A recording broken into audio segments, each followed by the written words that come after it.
পাহাড়ের সর্বোচ্চ চূড়া। এখানে একটা চিহ্ন দেওয়া আছে, ছোট্ট পিলার।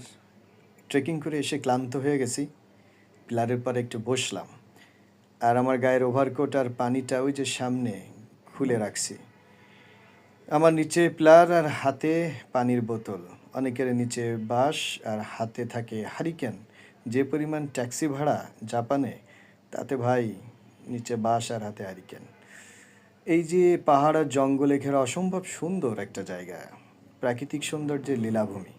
এই জঙ্গলের মধ্যে এসে ইচ্ছে ছিল যে প্রথম সূর্যের প্রথম আলো আমার গায়ে লেগে যাক। তো একটু গায়ে মাখালাম রোদের আমেজ। এখান থেকে যে স্কাইট্রি দেখা যায় তার চিহ্ন।